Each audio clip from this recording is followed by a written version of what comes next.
to do a little bit of research. And next time we join, if I am fortunate to be here again, we'll try to maybe touch on that or speak to it.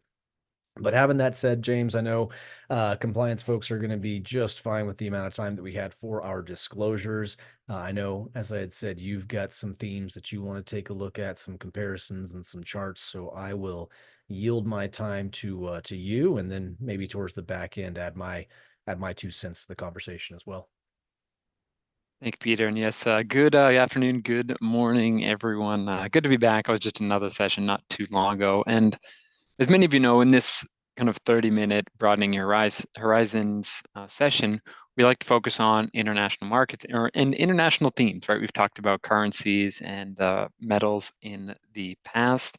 And we sometimes balance it between covering maybe one individual country or an individual region, or kind of taking a more broader look and just seeing where everything kind of stands at the present point in time. And we haven't really taken a more kind of broader look in some time. So I wanted to kind of focus on kind of where things are kind of shaping up as we're kind of getting close to that middle point of the year. And maybe we can even follow on a few countries. Last month we talked about Brazil, and lately China has been getting a lot of attention, the Chinese market. So I think it may be good to also just take a look from a chart perspective what the Chinese markets are doing. Paul, I do see your question there. We can touch up on that a little bit as it relates to China, of course, and it keeps that theme that I've been seeing going for some time. And with all of these sessions, I like to take a quick kind of overview of this idea of kind of diversification and why traders may want to ensure that they have some type of kind of international exposure in their portfolio. Now, I'm a big fan of showing what's referred to as the Callan periodic table of investment returns. And I was hoping we'd get the April, because last month when we were in April, we had up to March with the first quarter. I was hoping maybe we'd get the April report, but we don't quite have it yet here. So we're still looking at just the first quarter of the year and a year-to-date change. We don't have that full April month. But what I like about this is that it kind of puts into perspective the kind of changing of the guard of the various kind of equity classes, equity and fixed income classes here. So looking at 2023, we can see large cap equity was the leader, followed by developed ex-USA equity, small caps, high yield, and here's our emerging markets. And emerging markets has always been kind of has an interesting relationship of where it falls in this periodic table, because it likes to balance between kind of towards the top and the bottom, that we can see going into the earlier part of the new millennium where emerging markets was leading the way, went down to the bottom, then back up to top. And we can see back in 2015, emerging markets down at the bottom, moving on up in the middle, and then right at the top, and then jumping back to the bottom and moving on up, second to the bottom, moving on up the bottom. Kind of interesting here. It had a slightly better year. And I'm sorry, now we're looking at kind of so far this year, 2024, start at the bottom, moving on up, fell back a little bit, but is still continuing to kind of move on upwards here. And we've already seen some strength in emerging markets, which is really defined by China as of the past couple of months. And we can see if going back to 2023, 2022, 2021, it's been kind of moving on up. And if it's going to continue this period of kind of strengthening before it goes through its next kind of bust cycle, with the emerging markets, partly due to the weighting of China and their relationship to kind of commodity prices, they tend to go through those boom and bust cycles where we've seen increases and then fairly steep drops in their equity markets. So this kind of brings us to where we are so far this year.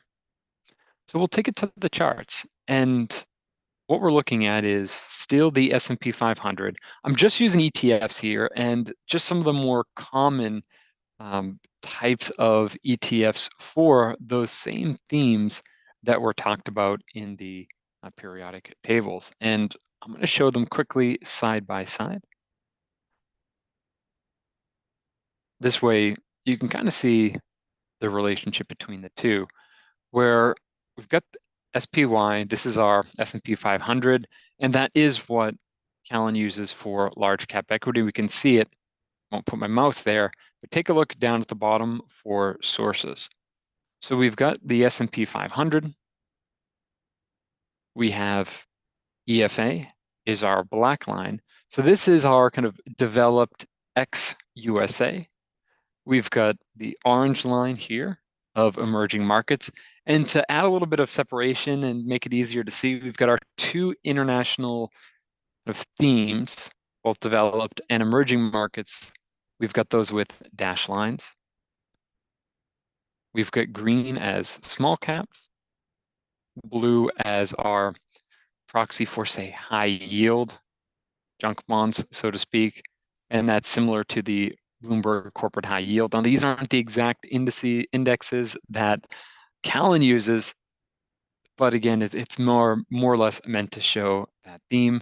And then finally, US fixed income down here at the bottom as proxy through the kind of a total bond ETF. And you can see it kind of moves in a similar kind of capacity here, noticing that there's a slight difference between the emerging markets and small caps kind of on this list. So they're not exact, but again, they're meant to show more or less the overall theme. So how did things start in the beginning of the year? We saw this emerging markets was severely underperforming at the start of the year, moved somewhat in line with the rest of the equity indexes, keeping in mind these are two fixed income. But we really started to see international outperform after this most recent pullback about a month ago. And this is why I think a lot of folks have been paying more attention in our other sessions and talking a lot about China and Brazil, two of the, at least based on comments from you all in the Q&A and just from the products that just trade emerging market countries, China and Brazil seem to be the kind of more popular ones here, and they are big components of our EEM. But emerging markets and developed are more or less in line with each other, following behind the S&P. So if we break down each category just a little bit kind of further and take a closer look, I created a tab for now the developed markets. And when it comes to developed versus emerging, there are some other types of trades that folks like to get involved with. Typically, when you're trading the developed markets, you're paying close attention to currency relationships. How is the US dollar faring against that country's currency or that region's currency? We can say in the case of kind of developed Europe, where the majority of them are on the euro.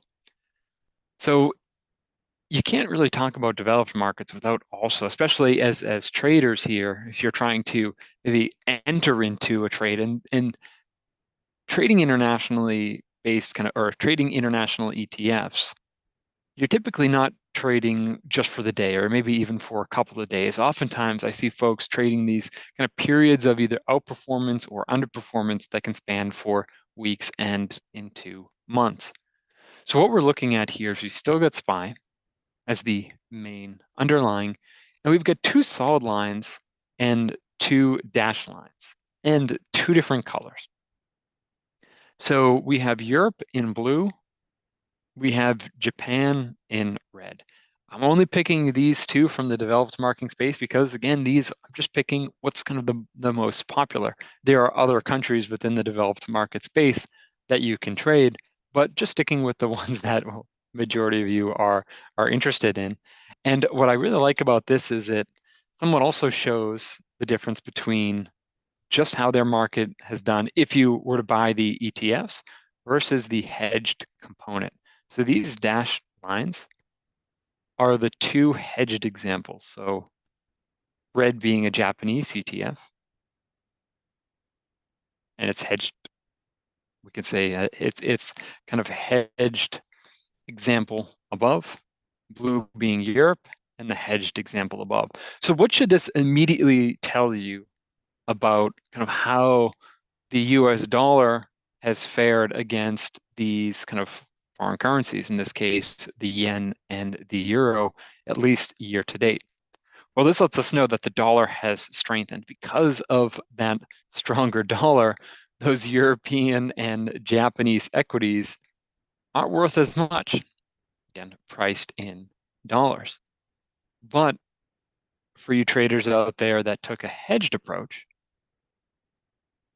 and chose to more so invest directly into that market without having to speculate on the further foreign currency changes, well, you're actually outperforming the S&P 500 quite a bit in the case of the Japanese market up here in red. And of course, right, the Japanese market is hitting highs that it hasn't seen in many, many, many decades. You really would have kind of not experienced that at all. You'd be underperforming if you just chose the Japanese ETF. And this has been something our team has been talking about because it's been kind of astounding here in at the performance of the Japanese stock market and how just inversely related the kind of the currency has done against the US dollar. So this would have been the case where I would say, unfortunately, more kind of newer traders here that don't know about hedged products, hedged currency products, and they thought to themselves, "Oh, the Japanese market's doing fantastic. It's getting to these multi-decade highs. I want to get into this country's kind of equity. I want to gain exposure to this country's stock market." And you were looking at lackluster performance due to the currency pair. And that kind of goes into when we're looking at that periodic table example, noticing how emerging markets and developed markets are underperforming, more specifically in this case, the developed market in black here. That's not a currency hedge. That is now influence. These ETFs are influenced, unfortunately, or fortunately, depending on what's happening with the currency. Well, these have been kind of experienced a significant headwind due to the strengthening of the dollar. So we could take a closer look at either of these countries later also. And then taking that same approach to the emerging market space. Well, let's take a look at some of the most commonly talked about emerging market country-specific ETFs out there. And I didn't include a hedged component here because when it comes to emerging markets, oftentimes traders aren't, doesn't mean they're not all, but they're more focused on just how that equity stock market is doing, and they are comfortable with that US dollar dynamic being added in. Because when it comes to emerging markets, commodities can play a big factor, as many of these markets, not necessarily the ones that we have here in the examples, can be very much commodity driven, and that those prices will filter into their equity markets. And we may be able to speak about commodities shortly. But noticing how similar to with the developed markets, we had underperformance in the very beginning, first 1-2 months of the year. But after this most recent pullback within the S&P, this more or less 5% pullback that occurred in April, we can see quite a stark kind of turnaround for, in this case, the Chinese markets. Just using a few iShares ETFs just to more or less kind of capture what those markets are doing. There's numerous foreign or numerous kind of sponsors that have created these types of ETFs. But this has really been kind of the outperformer, hence why we've seen numerous questions related to China.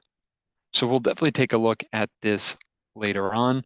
And we have EWZ here. This is our ETF for Brazil, somewhat falling kind of behind. Let me jump us back over, remove the table, and take a look just at the chart here.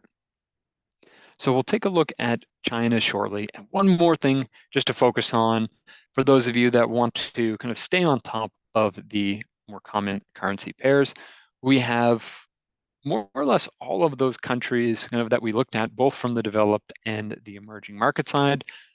I'm going to get rid of SPY. Let me go ahead and use the Dixie. So this is the dollar index. That's a basket of currencies, more so heavily weighted to the euro and yen.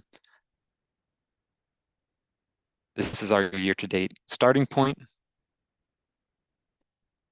We can see the rise over here is capturing the kind of rise in price of the yen, or the value of the yen for $1. So this is dollar strengthening as we see this continue, at least in the yen example. We've got the euro, the Chinese yuan, the Brazilian real, and the Indian rupee. Forgive me for my pronunciations. I know they are very far from perfect, but we can see the somewhat stability, if you want to call it, right? Somewhat stability.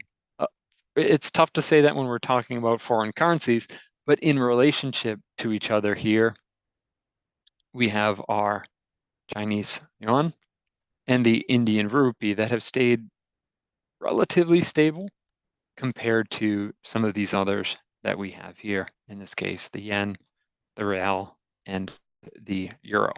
So let's take maybe a quick look where we first left off last month, peeking at the Brazilian markets. I'm going to jump back over to Dixie. Let's go to EWZ. And again, for those that are curious, you can always take a look at the kind of the snapshot of these. These are the top 3 kind of holdings, noticing that they are based in Brazil. So this is going to get you kind of an exposure to the Brazilian market. Also looking at the performance over here, decomposition, we're going to see 100% within Latin America and Brazil. At least, again, doesn't necessarily mean that all the businesses doing business there, similar to the US, where we've got companies that are internationally based. Brazil is going to be the same. And let's zoom out just kind of a little bit further here. And last time kind of we were peeking at Brazil, we kind of had talked about these kind of declining peaks.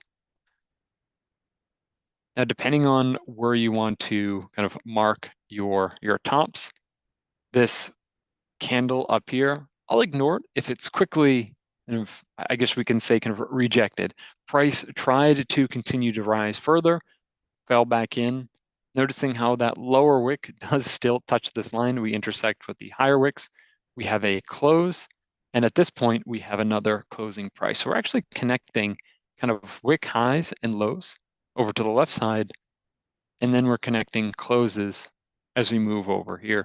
So despite maybe some of the kind of accelerating emerging market performance as of late, we're going to find out that that has really been driven by the Chinese markets and their performance. And this is what we were focusing kind of on last month. I bet we would have had it more so kind of connecting this point here, but we can somewhat slightly adjust, right? Knowing that this is not necessarily a hard and fast kind of line, more like a range.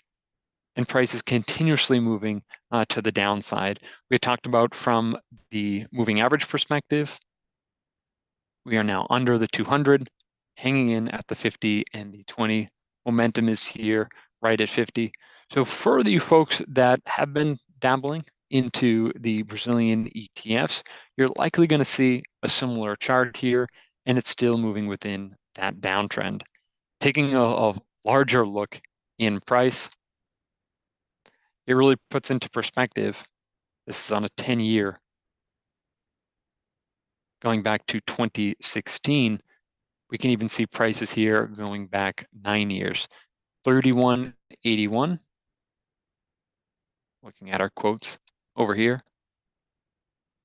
Right at around this point, even going back over 9 years in the past. And this has been somewhat of a frustrating kind of characteristic or trait of quite a few emerging markets out there that are very popular.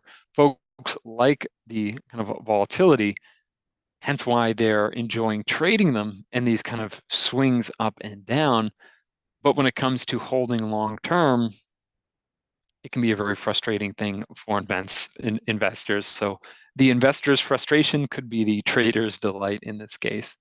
Now, when it comes to Chinese CTFs, there's actually a few. I think I might have had MCHI up on the list. I think clients have been asking and talking about FXI as well. It's more a kind of a large cap. Are there similarities and between the two? They do exist, just for comparison's sake. When we're looking at it on a shorter term perspective, in this case, 1 year, 2 year, when we start to pull it out, though, you are going to see quite a difference in the performance. That's going back over 10 years. 5 year, we can see the peak was higher.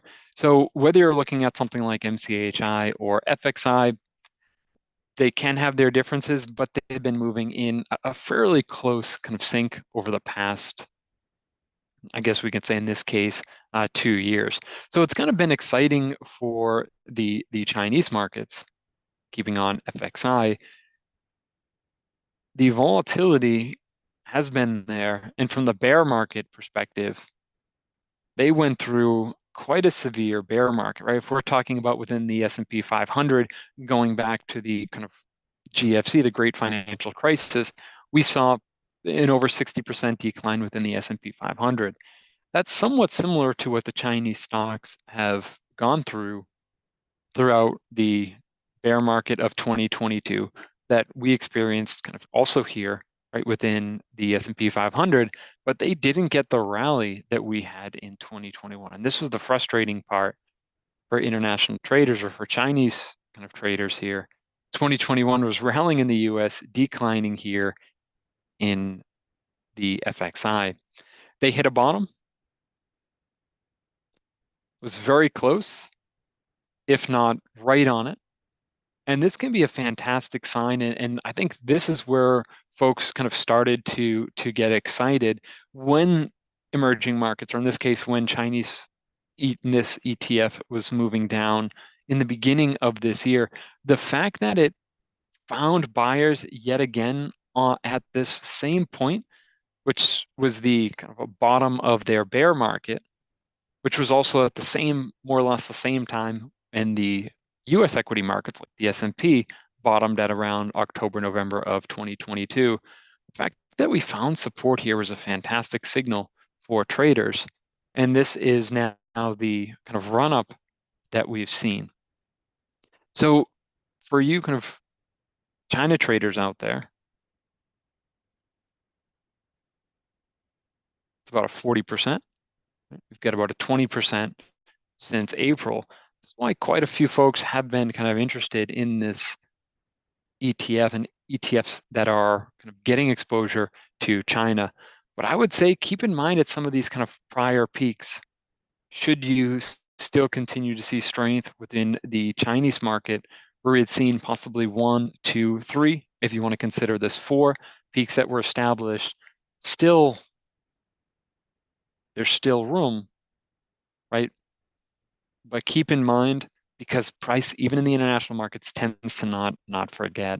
So I can see why a lot of folks have been excited over China with this kind of 50% rise just from the bottoms of this year.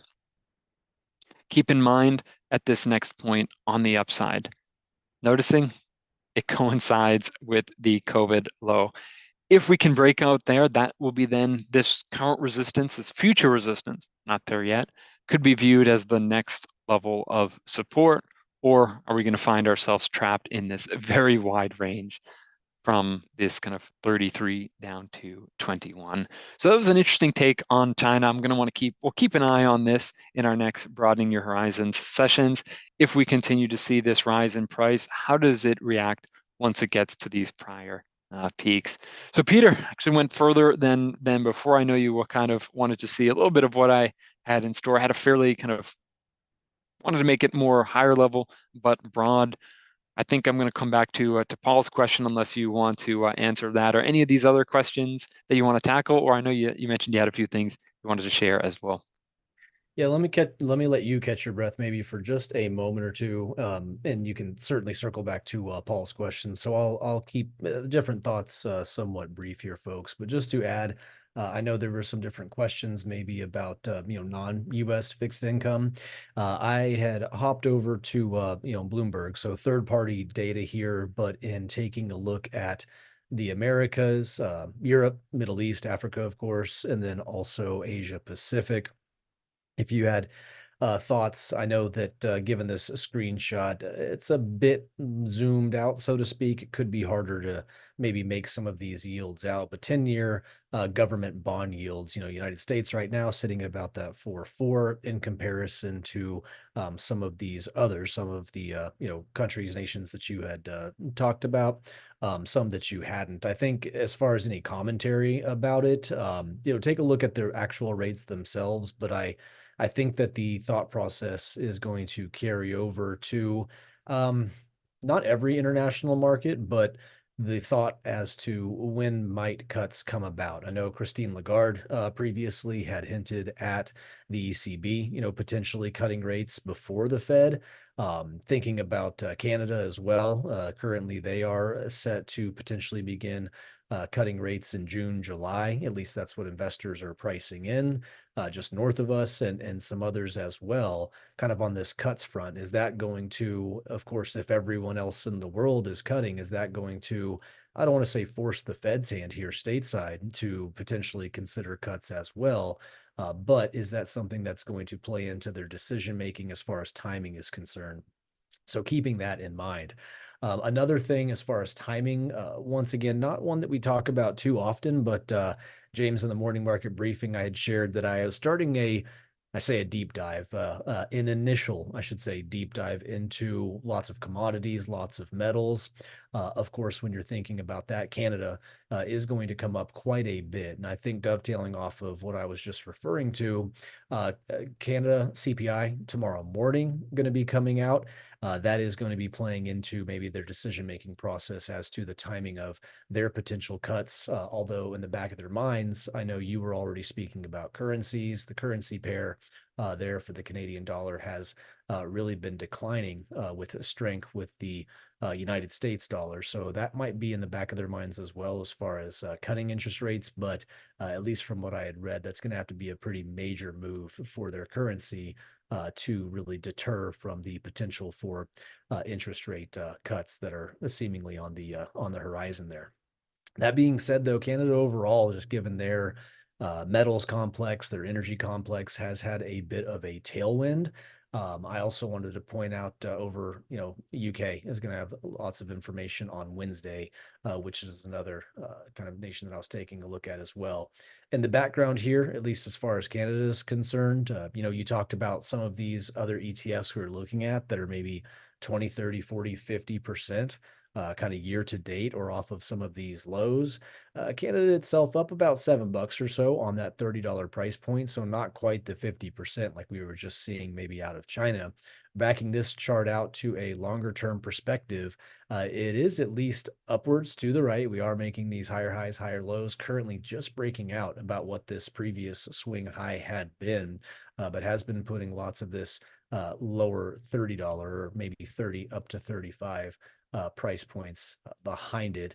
5-year perspective obviously tells a bit of a different picture. There are still some highs off towards the left-hand side of the screen that it's beginning to enter into here and now, but clearly off a ramp from the pandemic lows. So that's a nation I don't think how maybe important as some others. No slight to them, but I do think about that kind of from that energy complex, metals complex, and kind of gaining in some popularity even. So that was at least just one country I wanted to take a look at kind of off the heels of that question that came in about international rates or interest rates also. Okay, I know we're already pushing a moment, so I'm going to table some of my other thoughts and comments. I will save it for the next time I'm fortunate enough to join. But if you wanted to tackle Paul's question, I think it's a good one. I think that that is beginning to evolve as well and will continue. Yeah, so one thing that I can show, so Paul had a question, just how would the world economy adjust if China kind of devalues its currency, noting that they're buying a lot of gold? So when it comes to kind of trying to create kind of trading plans for if countries would do or take action that could cause a kind of a ripple in global markets, what can be helpful is looking at kind of times past. And when it comes to China devaluing its currency, right, we can, and actually let me jump back even further. So we're looking at quite a kind of a wide view of currency changes in China. Now, if we were to go to some of the most recent, let me go ahead and get my chart on a better scale here. Switch it over to daily. We did get a devaluation back in 2015. You could even see kind of this jump here in the chart. Now, looking at some of these swings, understand that looking at this, say, 10-year chart, looking at the swings and the price, we can see from bottom to top or from top to bottom, 15 or so percent. Now, again, I'm not trying to lose focus here, but also to put into perspective, right, very large kind of currency swings, what they look like, right? What we saw with the yen here, right, we can see 50% movements within short periods of time, or in this case, 30% movement from March to November here. So we can say about 9 months. So when we are talking about the kind of the Chinese movements that they have made over the past, and some may say this is a kind of a managed float of their currency. I think I've heard that term used quite a bit, where it is floating. It's not, for example, pegged. We can say it's not completely controlled, but there is, right, some control in here, right? China doesn't want their currency to strengthen too much, right? With a stronger kind of currency, well, what does that mean, right? Their exports are going to be a little bit tougher to sell. But we got this back in 2015, where we saw somewhat of a fairly kind of strong, a fairly kind of extensive series of devaluations. I want to say there were three. I think at one point it was around 2% in one day. This was back in August of 2015. And what can happen in this case, Paul, just talking about it from a stock perspective, there can certainly be volatility. And initially, markets did fall due to that news. You can see back in around August here, in this case, the S&P kind of falling, went through some initial volatility, but like with many things, was able to shake it off. Looking at developed markets, just so we can see where we have here, just trying to not get too much time. Similar moves within the EFA, falling, initial volatility, some concerns going forward. And of course, there were far other factors kind of at play here. Let me just go over to, well, we talked about China. Let's use the same FXI ETF. Try not to get too much excess time. And here is that August timeframe when China devalued its currency. Now, of course, in this case, we can see that FXI or any Chinese ETF that you'd be using was already going through a downtrend at this period of time. Price was already selling off even before kind of we got into August, the beginning of August here. Already had sold off roughly 20%. So you were already in a bear market.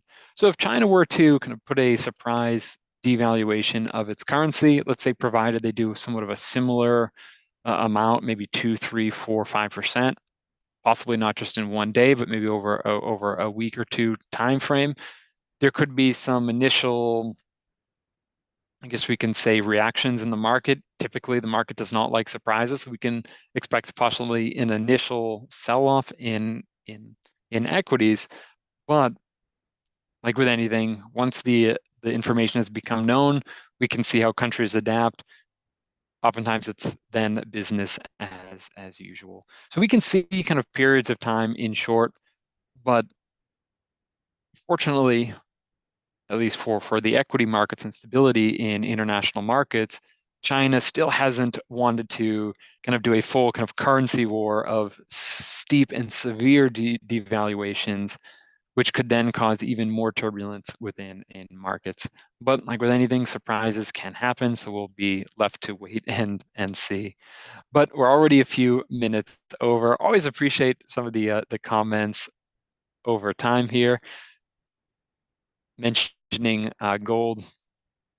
When it comes to kind of the price on gold, I'm a big fan of just saying that, hey, when we get these types of events, trying we can speculate all we want, but until it happens, we're not going to necessarily know if gold is going to react positively or negatively, right? A lot of folks had been expecting with certain bits of inflation, they would have seen gold react far more positively. And I think 2022 was kind of a fantastic example when inflation was peaking and gold might not have been doing exactly kind of what folks expected. What I would say for any of you gold traders out there, and I know there's quite a few, having this prior peak and this breakout at this peak, and this is as of recently, look to see that these peaks can be reestablishing themselves from what had been resistance. Right? Anytime we get a high that at least holds for a few days or a week here, this is an area of resistance. If gold were to fall back, kind of maintain this price point here, that could be a fantastic sign that this rally could continue. Otherwise, for you gold traders out there, I'm choosing GLD. I know IAU is a popular one. It's more or less the same chart. Right? Create a game plan if it were to pull back. But fortunately, you gold bugs, I imagine, are happy as gold continues to rally, going through short periods of consolidation. Right, we saw that back in the end of middle to end of March here before rallying yet again. We saw this. This was the initial breakout, right, that led to the further increase in price.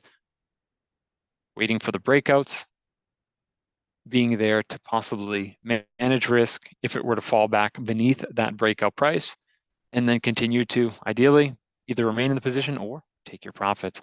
But at this, I'm going to stop here. Don't want to get too far on gold because gold has absolutely been a fun type of a chart to follow, at least over the past so far few months here of the year. But until next time, everyone, please be safe out there. Best of luck on those trades should you decide to place them. Hopefully you'll tune in to a few other 30-minute sessions that we have, as Peter mentioned. It's kind of an interesting day of quite a few short and fast sessions, but everyone be safe and be well. Thank you again, Peter, as always.